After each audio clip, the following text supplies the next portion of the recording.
Hey kids, sorry I haven't uploaded in a while. I've been really busy at the milk store. Look, I've got something cooking up. I've got a really good, really cool project that you're all gonna pog at and love, and it's gonna be really epic and awesome and cool.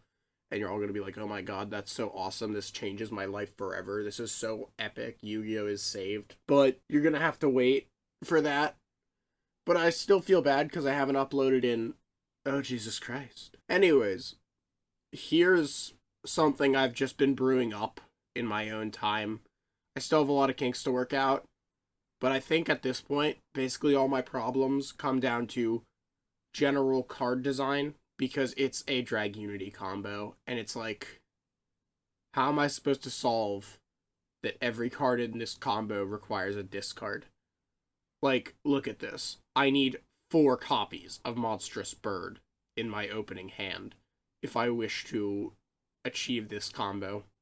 You can technically live without 2 of these discards, but it leads to a lot of wasted value down the line. I'll talk about that more when I get to it. So all we need is Remus and a lot of discards. Remus adds Ravine, Ravine adds a copy of Legatus, and then Legatus summons itself. Remus reborns himself because Legatus is on field, and we'll go into Gaydirg. Gaydirg is going to search for Genroku, and this is something that I've really been liking lately.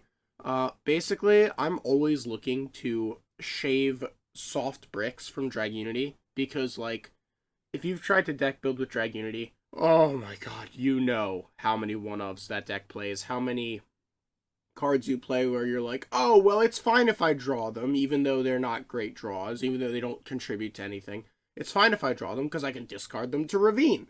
And, like, yeah, but I don't want to draw these cards. I want to win games. I want to open engine and non-engine. And something I'm experimenting with, or something I've been experimenting with, that I think is the way to play the deck, is playing Tenpai. But that had an issue where I wanted to use the Pydra as a substitute for Zephyros, because normally here I would go add Zephyros, pitch Zephyros, bounce Dragon Ravine, summon Zephyros, and then you can make Romulus. But I don't want to play Zephyros, because I don't want to draw Zephyros. So you would search Pydra, normal Pydra, Pydra grabs Sangen Summoning or Sangen Kaimen, and, pop off. But here, Genroku kind of solves the problem with that, which is that it took your normal summon. So we'll use Genroku to summon itself and then summon Pydra, and here is where one of the two where really both discards could be saved.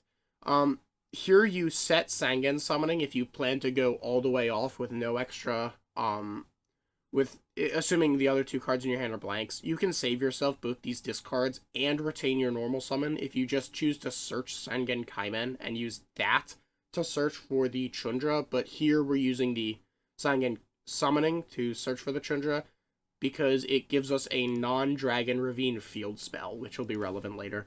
We'll link it to Romulus, go for Glow, Glow for Arma Mistletoe. Mistletoe summons itself, equips itself with Gaydirg. This is all pretty standard so far with the Glow, we're summoning it out. And now we use Gaydirg to search for one of our few archetypal, well, not really archetypal, one of the few dedicated soft garnets that Gaydirg forces upon us.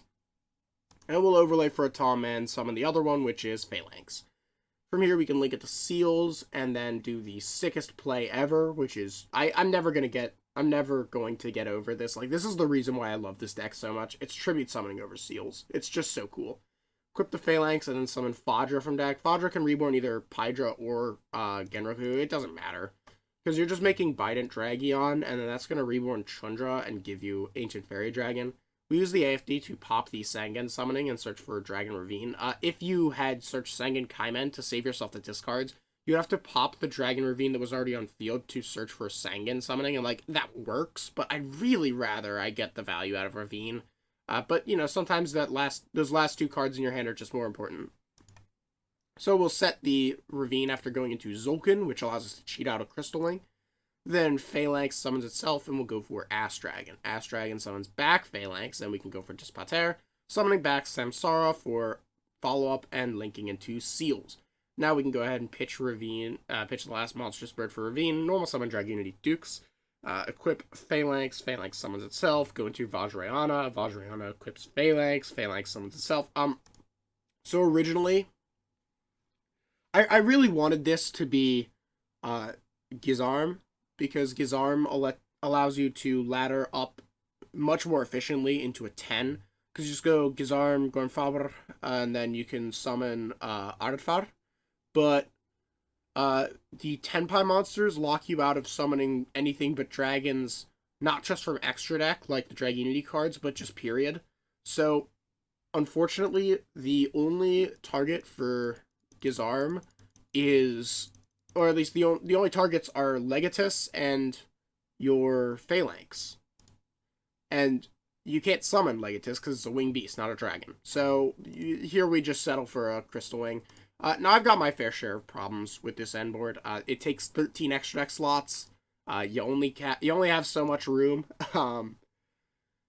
It takes a million discards, and but like, I don't know. It's still 3 negates and a bounce, which is pretty crazy, and you don't commit your normal until like the very end of the combo. So it's like, in theory, it should be good enough, but I feel like I can improve, especially because like we've got Phalanx, Samsara, Mistletoe, Trundra, Fadra, and Genraku, which are all like dedicated search targets that don't really do much on their own. And I really want to cut down on those. I want to slim the engine down as much as possible, but I mean, I guess this board is probably good enough. It'll probably beat anything your opponent throws at it, because, like, I don't know, man. Like, what breaks this board? Like, what breaks this board? I just don't know.